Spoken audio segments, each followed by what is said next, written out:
My name is Natalie Richardson. I am the health coach lead for Healthier Texas, and today we are talking about eating for health. So, welcome, and let's get started.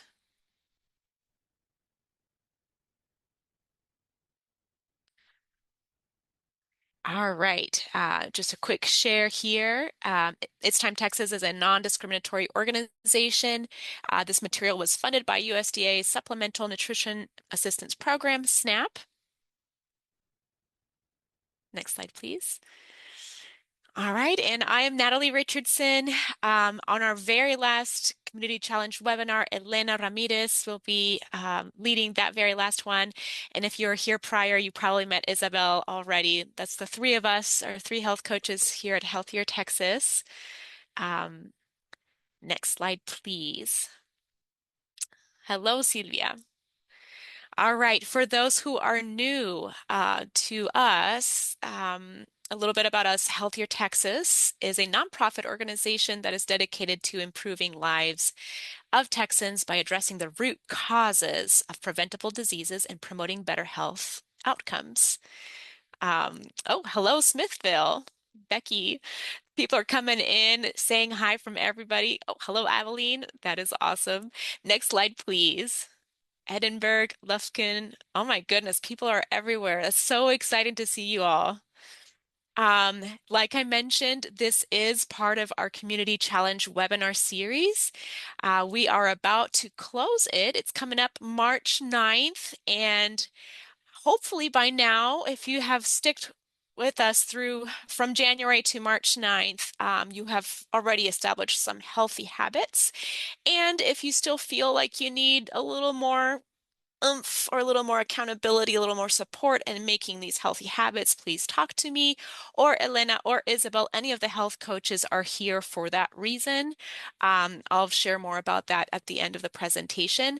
But just know that after Community Challenge, you are not alone. You've got health coaches who are supporting you throughout the year for free over the phone or Zoom. All right, next slide, please.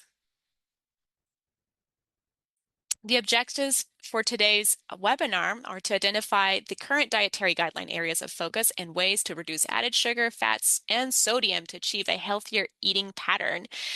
We also want to apply strategies to set and maintain achievable goals related to your health journey and describe health barriers and propose solutions in a group discussion format. All right, next slide, please. Okay, so let's get started. We want to follow a healthy eating pattern at all stages in life. As a health coach, I can share that there's so many times that I talk to parents that will kind of mention, passing by during their conversation, like, oh, my kids, they can eat the candies, they can eat this or that. They're just kids. I'll just let them live their kids' life. And I want to say, actually, this is a great time to have a healthy meal and to teach your kids to eat a variety of fruits and vegetables. Get them used to eating healthy foods at an early age. It'll be so much easier when they're grown-ups and they kind of know what a balanced meal is like, and they like all the vegetables, all the different colors of the rainbow on their plate. It is so hard to get used to a vegetable if you haven't been introduced to it as a young kid. And when you grow up, you're only like limited to one or two vegetables, or maybe like have a hard time with vegetables in general. So when thinking of eating in a healthy pattern, think of it at all stages of life. As soon as your baby is teething, introduce them to a variety of fruits and vegetables. That mentality also is important for pregnancy. As a health coach, I also stumble upon a lot of women who think that since they're pregnant, they can eat anything they want. And I wish that was true. We deserve it, right? We deserve to be able to eat everything we want. But unfortunately, no, when we are pregnant, we also have to be very, very careful in eating very healthy foods to avoid gestational diabetes. All right, I won't go down more on that rabbit hole. Let's go to the next slide, please. Okay. Um, my plate, which you've probably have seen, it's in most doctors' offices everywhere since 2012. Following the guidelines from MyPlate can help you remember what food groups you're supposed to focus on. Choosing always variety is going to be good as far as fruits and vegetables. The more colors of the rainbow, the better, because then you get more vitamins, more minerals from different colors and different vegetables. It is always going to be healthier to choose a whole fruit versus fruit juice because your whole fruit has fiber and we need that. We need that so much. Um, Same goes for grains. You know, if you're making at least half of your grains whole grains, that means like corn versus tortillas, which are processed corn flour, right? Or rice versus um, a pastry made of a rice flour. The less processed your grain is, the more fiber it contains, which again, we need very much.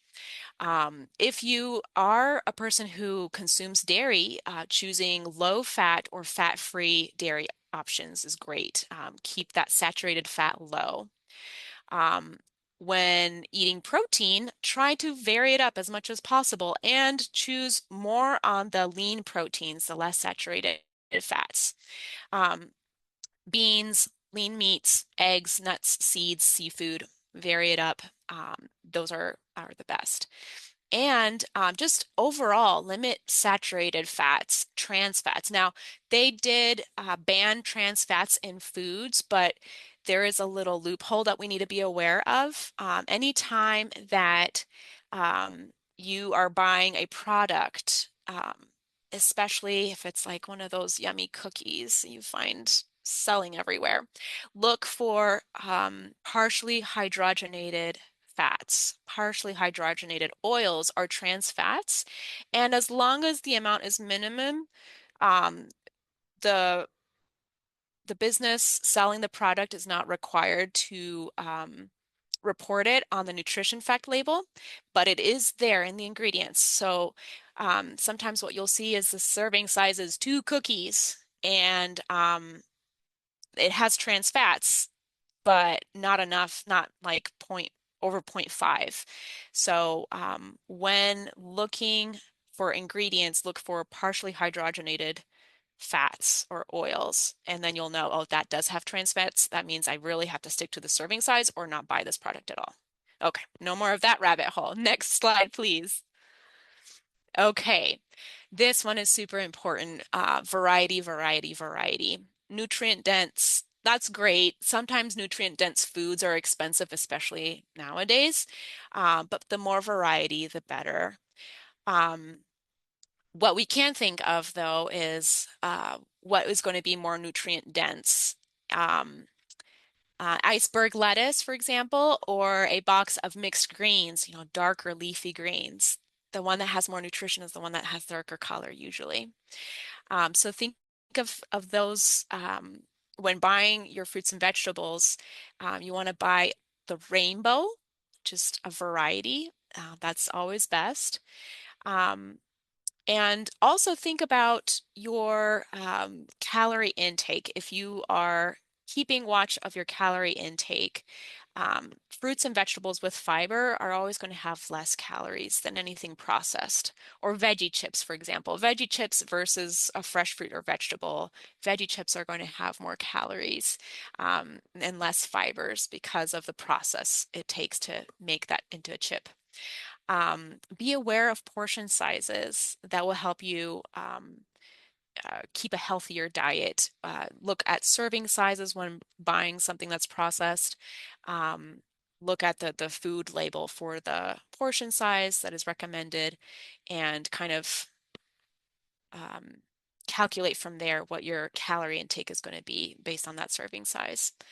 Um, Always be aware of how many calories you're consuming when you're eating packaged items.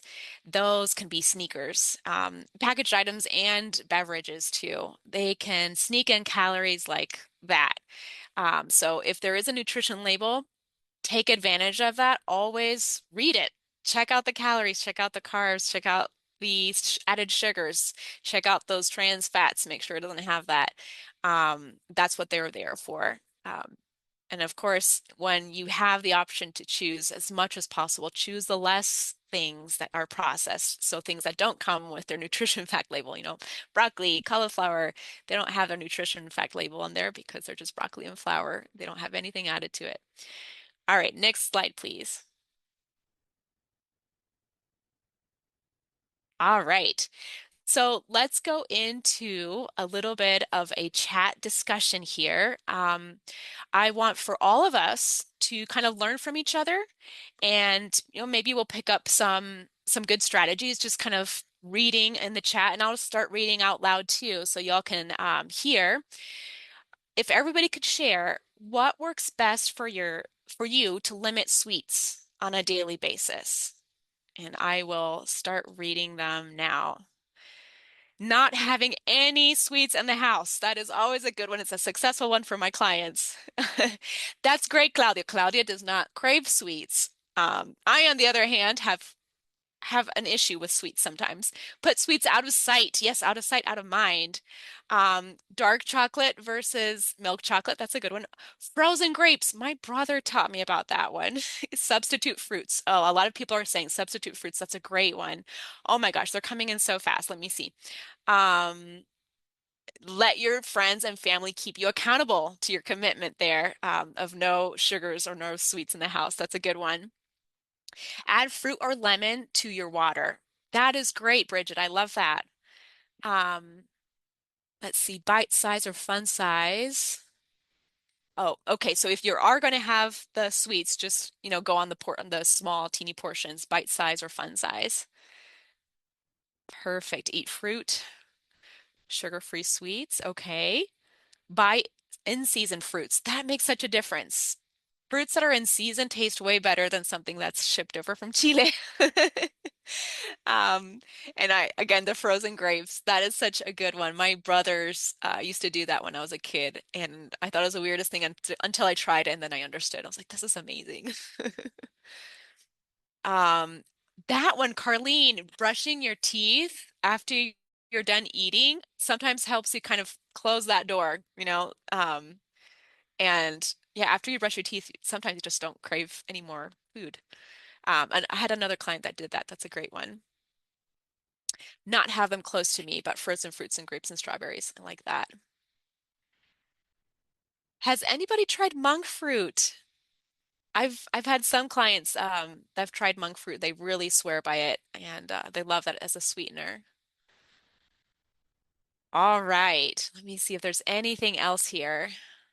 Add ginger and lemon. Okay, that's nice.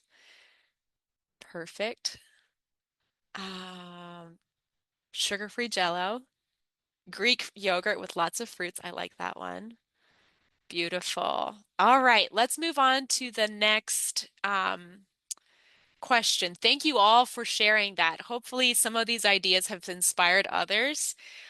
We just did a dump of strategies here on the chat. So if you are looking for ways to reduce your sugar intake, just scroll through that chat. You might find something inspiring.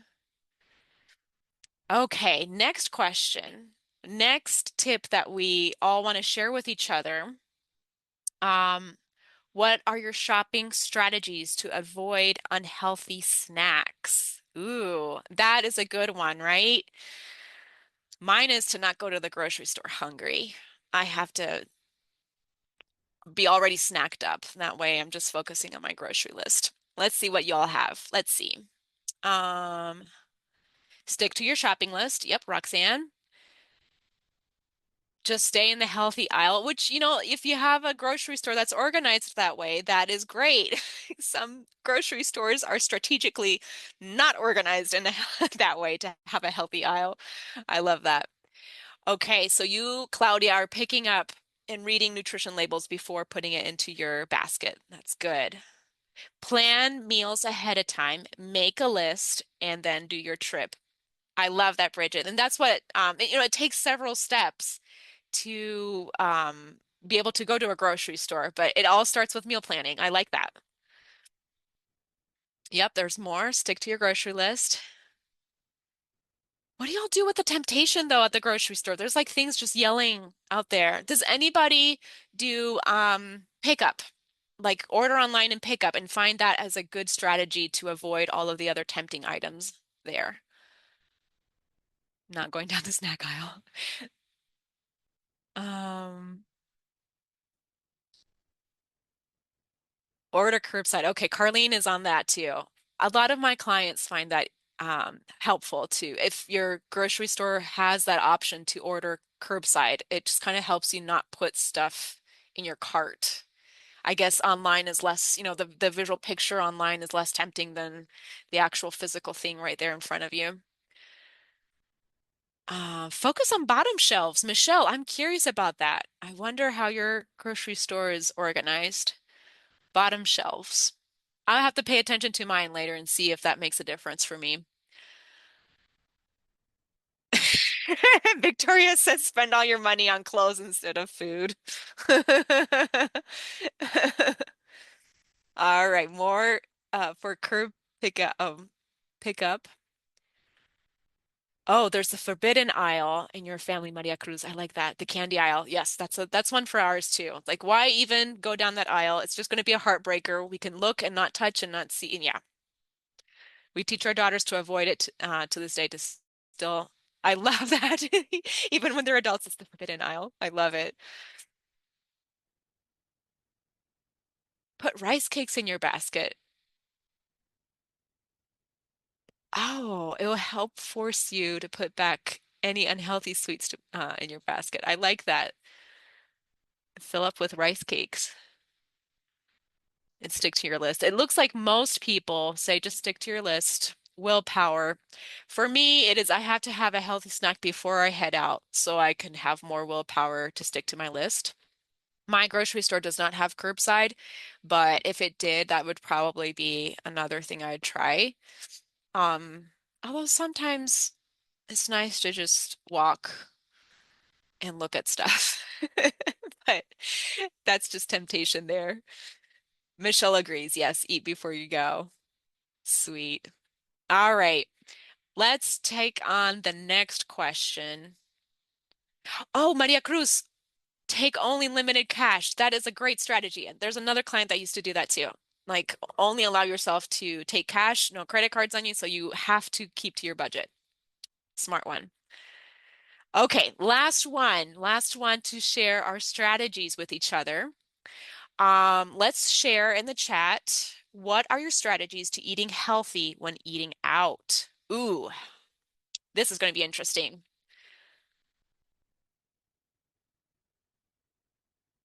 Check out the menu ahead of time. Bridget, that is what I do. I check out the menu ahead of time before even going. It helps me decide if I want to go there or not. Order from the kids menu if you can get away with that. That's smart. Order water instead of Coke. Great one. That's an always in our family. Water with lemon, without ice, or with ice. The kids get excited about if they have ice or not ice in their water. They never get a Coke or any sodas. Um, Eat grilled instead of fried. Good. That's a great suggestion there. If it's a chain restaurant, preview their nutritional facts online first. Yes, I found that Denny's, it's super helpful when they have all of that information there. I think IHOP and Denny's do that now, where you can see the calories on the menu. Um, but it's good to know that other places, if they don't have it on the menu, you can find that online and check the calories there.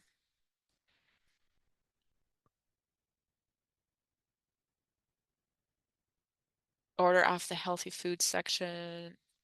Some restaurants, sometimes it's hard to find the healthy food section in some restaurants. Um, and some restaurants ve rarely have salads. And that's why going back to that initial one, like check the menu online before going there. You don't want to be surprised with a restaurant that just has no vegetables or no salads at all. Um, Salad dressing on the side. That's a smart one, Judith. Yeah, I do that too because sometimes my salad is just swimming in cheese and salad dressing. I have the cheese and the salad dressing on the side. If it's like a taco salad, I also have the sour cream. Sometimes I just order without it. Senior or kids menu. Smaller portions, stick to protein. Here's one. Does anybody split their food into two portions, like your takeaway box and then the food that you're actually going to eat, before you even touch your food? I do that sometimes. It's easier for me to have that already separated so that I can just eat and um, like not even have to think about the portion.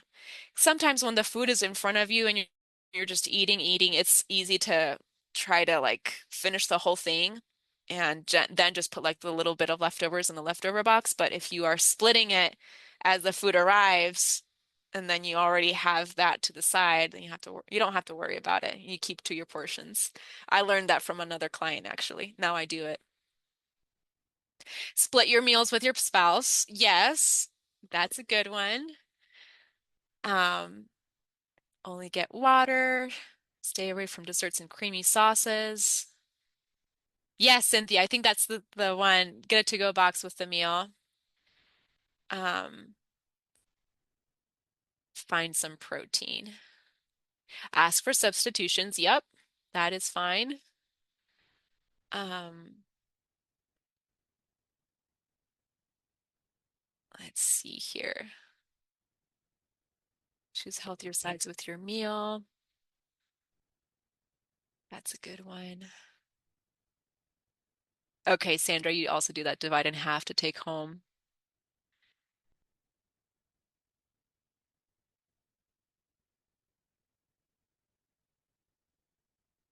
Smaller portions. Um, I've met somebody, one of my clients that was able to split in three. Some of these restaurants, the serving size, like everything's big in Texas, they take that serious. You can make three meals out of some of those, which is amazing. All righty. So, any questions from anyone? Any questions about health, nutrition, anything that we've went over? Um, and if you are in the community challenge and you are struggling to keep up with a healthy habit, I do want to share, again, health coaches are available year round. If you are feeling like you are needing still that accountability, still that motivation to keep pushing, to keep that habit solid, please contact us. Health coaches are at 844-262-6224. I'd say texting is the easiest way to get you into the system.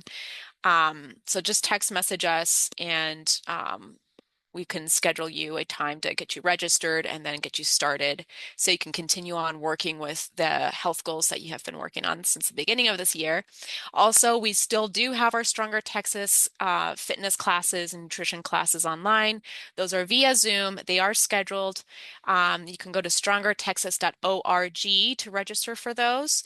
And sometimes for some of us, it's easier to keep accountable to our own goals if we know like it's on our schedule and people are expecting us because we already registered for them. So think of that as a strategy. If you're trying to start the ball rolling in that area, um, sometimes there's a little bit of that sense of accountability because it's already scheduled